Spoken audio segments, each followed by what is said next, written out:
Good morning, welcome to Margi Morning. In today's session of Margi Morning, we will discuss various important issues in today's various national newspapers from UPSC point of view. We will try to link their relevance from UPSC's past year papers and UPSC syllabus. We'll start with the Indian Express. In today's Indian Express, there is a news article titled Corporatization of Ordnance Factory Board. Workers Federation decide to mark anniversary as a Save Ordnance Factory Day. Today, on 18th March, it is 220th Ordnance Factory Day. First ordnance factory was established at Kosipuri, that is Kolkata, in 1801 by British East India Company. Today, company have 41 factories spread all over the India. Why there is a protest or why workers are celebrating today's day as a Save Ordnance Factory Day? Because government is trying or planning to privatize these ordnance factories. What is the basic purpose or aim of this ordnance factory is that it is engaged in the production, research, development, testing and marketing and logistic of various defense products. So from the prelims point of view, you have to look at the history of the ordnance factory boards, what work exactly do. Then in today's Indian Express, there is a news titled on a PM Bangladesh itinerary. Our Prime Minister is going to visit Bangladesh. You must be aware that 2021 mark 50 years of anniversary between between India and Bangladesh diplomatic ties, as well as it is a 50th year anniversary of Bangladesh independence. So India-Bangladesh ties becomes important for us. On 10th March, in newspaper simplified initiative of Margi, in India-Bangladesh was discussed in very detail. So you can visit that video and watch for more information. Also in today's Indian Express, Times of India, there is an article made for each other regarding India-Bangladesh ties. So that article will be also helpful, especially those with political science as their optional subject. Moving further, there is Worldly Wise today, which states aggressive government spending during the Great Recession was absolutely necessary by Eric Garristy. So what is Worldly Wise? Aggressive government spending during the Great Recession was absolutely necessary. We can relate this Worldly Wise to our syllabus of Indian economy and mobilization of resources of GS3. What basically the statement implies is that counter-cyclic fiscal policy or counter-cyclic measures of resource mobilization is necessary in the economy. What it implies that in business cycle or economic cycles, there are two phases, recessionary phase and expansionary phase. When there is expansionary phase, there is a demand for goods, producers or production companies have incentive to produce more, so economic cycle is in a very good health. But when there is a recessionary phase, what happens is that there is a fall in the effective demand, so producers do not have any incentive to produce, so there is also fall in employment. Such a kind of condition is not good for economy. So what writer or that quotation means is that government spending, excessive spending is very much necessary to increase the liquidity in the market and to improve the overall health of the economy. Moving further, there is editorial title Unlocking Value. Editorial title Unlocking Value, which states that monetizing public sector assets could ease financing constraints, pave way for sustained investment boost. Again, this article we can relate to GS3 syllabus of mobilization of resources. In this editorial, there is one recommendation or one statement that Niti Aayog is preparing national monetization pipeline of potential brownfield assets. So Niti Aayog is preparing national monetization pipeline on the lines of national infrastructure pipeline. What it will be doing is that it will streamline or channelize government's intentions of monetizing its various assets. You must be clear with two terms in this context, that is greenfield investment and brownfield investment. When there is something existing structures or facilities are there, such a kind of assets or investment is called brownfield investment. When there is nothing there on the ground and investor have to start for building facilities from the scratch, then such kind of investment or asset is called greenfield investment. What is happening in current situation in Indian economic perspective is that investment rate is very low and especially private investment is low.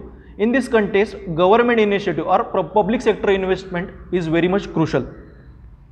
But considering the research crunch or fiscal deficit of government, there is a less scope of government spending. In this context, the move of asset monetization is very much crucial. What happen is that government have so many assets which is lying underutilized. With asset monetization, government can very effectively utilize by leasing it to the private sector. So it will give fiscal space to the government to invest in a various infrastructure projects where private sector is lacking. Such investment will boost private investment in one sense. That is called crowd in private investment. When government spending channelize the private investment, such type is called crowding in of private investment. Moving further, there is editorial named Gender No Bar. Gender No Bar. We can relate this editorial to GS2 syllabus of social justice. What editorial is all about is Kerala High Court ensures NCC, that is National Cadet Corps, can no longer shut its door to trans persons. Significant step towards the gender equality. You must be aware that Sustainable Development Goal 5 is about gender equality, where men, women and trans persons also are included. Why this is significant is that National Cadet Corps Act or NCC Act of 1948 allows members of the male sex and female sex to participate in NCC, which shows that the act is not gender sensitive. In today's context of 2021, we need more gender sensitive acts which will show our essence of constitution, that is Article 14, Article 21. Supreme High Court's decision is also based on its Nalsa West Union of India 2014. Nalsa judgment of 2014, what it says in that judgment is that it recognizes the right of transgender people, gives primacy to the freedom of individual to decide their gender identity for themselves. I again repeat what Nalsa judgment essentially says. It says it recognizes right of a transgender community or transgender person, as well as it gives primacy to the freedom of individual to decide their gender identity. Individual have freedom to decide their gender identity. Then there is an editorial named Small Can Be Beautiful regarding MSME. You must be aware that MSMEs are very crucial for employment generation as well as their overall role in economy, in export, or many poor people are employed in them. So it is also important for inclusive growth. In this context, article states that digitization of MSMEs or digitization of small sector is very much necessary. So if you want some points regarding mains for GS3, you can refer to that article. We will move to now The Hindu. In The Hindu, there is one news article up in the air. There is one picture of a Garo tribal girls waving at Uttar Pradesh CM Yogi. Though context is not important for us, what is important for us is that we must aware of about some information about Garos.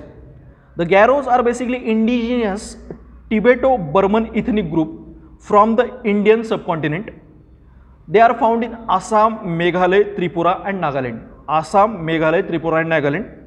Also known as Chikmande, means hill people. They are also known as Chikmande, hill peoples. From the context of Northeast, when UPSC repeatedly ask various questions related to their festivals or related to Indian polity, means 6th schedule of the constitution, 5th schedule of the constitution, you should be aware of these provisions.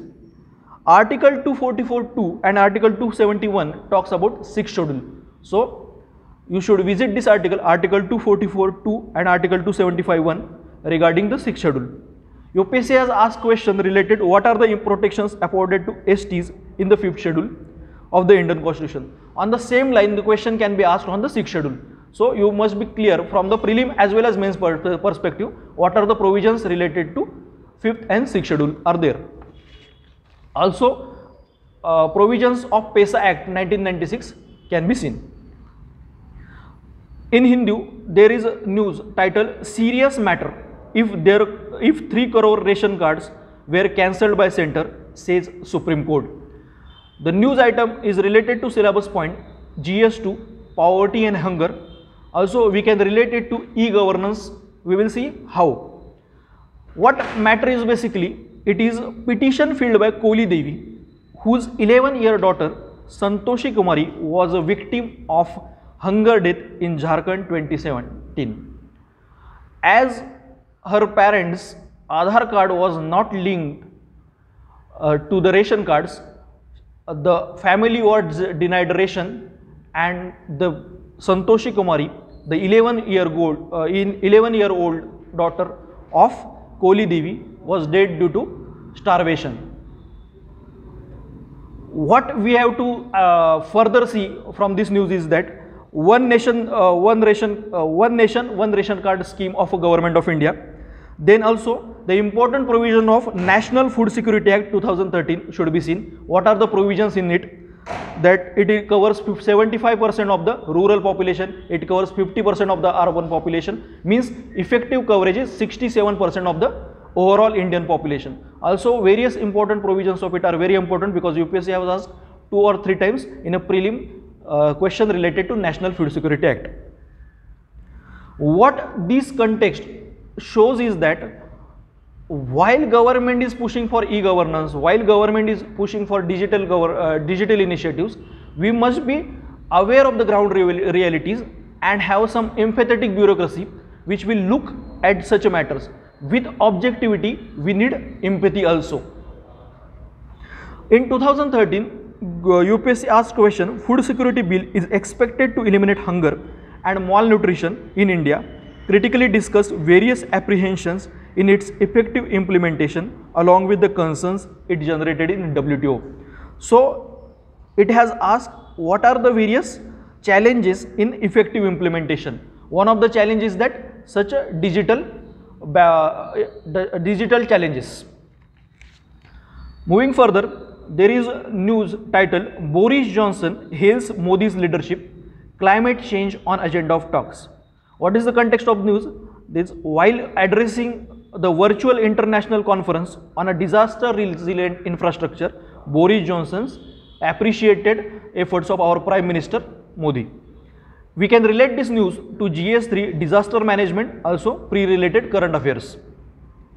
You must be aware that disaster resilient infrastructure initiative was initiated in 2019 or launched in 2019 in UN Climate Action Summit, September 2019. It was launched on the behalf of our Prime Minister Narendra Modi. Launched in 2019 at UN Climate Summit 2019. What is this coalition is all about? It is a coalition of countries, UN agencies, multilateral development banks, private sector and academic institutions regarding disaster management. In 2020 mains, UPSC asked question that government's policy regarding disaster management have shifted from reactive approach to proactive approach. Such commitment at international level or such initiatives at international level in a one way shows that shows one side of a government's shift in approach from reactive to proactiveness. Then we'll move to today's Mint. In today's Mint, there is one article named India's Federalism Predates Independence. We can relate this news article to issues and challenges pertaining to federal structure. UPSC has repeatedly asked questions related to federalism. Title of the news is India's Federalism Predates Independence. Indian federalism, what basic argument regarding Indian's federalism is that Indian federalism is based on the strong center It is due to check secessionist tendencies due to the background of partition and also consolidate democracy and diverse society. So these are two main arguments put forth by various scholars. But what Louis Tillin, one of the eminent author, says that adopting more interventionist or strong center over decentralized one, it is because of industrial and labor policy. So he says that the policy of strong center is due to the happenings that happened before independence. One example which he states in the article is that in 20th century Bombay, oldest center of India's textile industry, started facing competition from various parts of India. Why competition was there from various parts of India?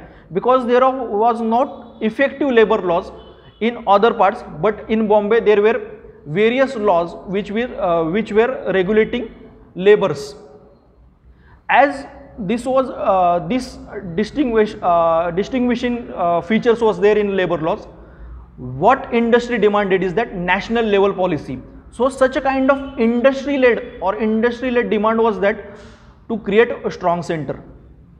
So this another perspective related to India's federalism or strong centralizing tendency is given by Louis Tillin, which will be helpful in your GS2 analysis to give diverse and value-added point as well as in your political science optional.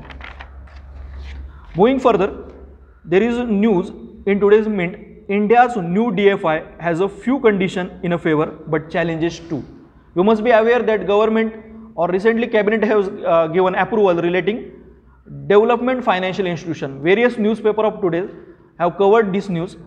We can relate this news article to GS3 syllabus, mobilization of resources as well as investment models. We have to see from the prelim perspective what is the history of DFI, development financial institution in India. Was there any development financial institution in India before? So what is DFI? It provides long-term credit for capital intensive investment spread over a long period of time. You must be aware that various projects that are capital intensive have long gestation period. They took time to get completed, as well as their profit can be earned after a substantial period. So for that specific purpose, government has mooted the proposal of development financial institution. In India, first DFI, development financial institution, was operationalized in 1948 with setting up of Industrial Finance Corporation. Industrial Finance Corporation was set up in 1948, which was first DFI in India. So it is very significant from the prelims point of view. IDBI in 1964 to promote long-term financing was also example of DFI. After Narsiham I committee, government discontinued giving license to development financial institution.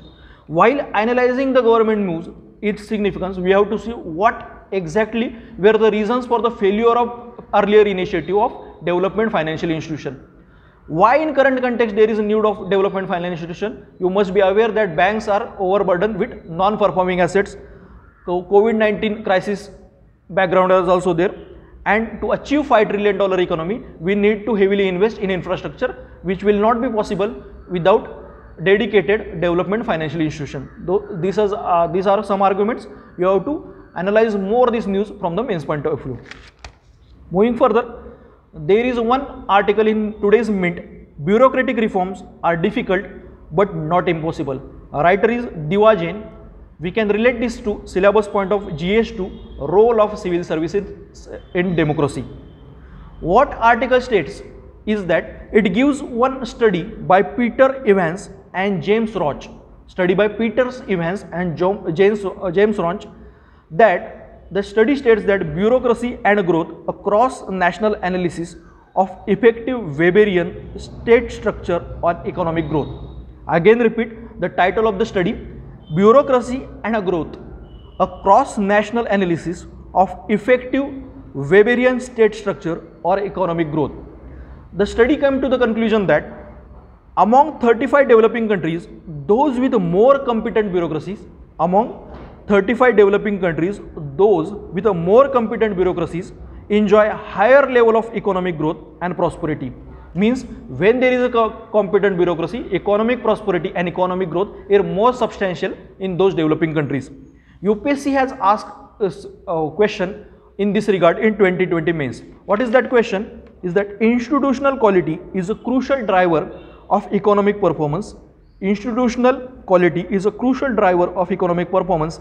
In this context, suggest reforms in a civil service for strengthening democracy. So, in such kind of question, if we quote such kind of studies, it will be give more specific answer, more validated answers. Article talks about new public management approach. New public management approach that was adopted by countries like UK and Australia. What basically are the main characteristics of this new public management approach is that it is transforming or downsizing of the bureaucracy. Government, the bureaucracy size should be less. Then one character is that devolution and decentralization of decision making. There should be more decentralized nature of decision making. Introduction of private competition is one of the important feature. Greater privatization is also the feature of that. Then there is another study mentioned in that same news, American Economic Review by David Lee, which states that incentivizing local bureaucracy will give more benefit and push the economic transformation of the country, which is seen in the context of China. The American Economic Review by David Lee, which states that power of incentive can be far more effective tool. So such kind of analysis will give you more marks in the mains. So this is from today's newspaper analysis. Thank you.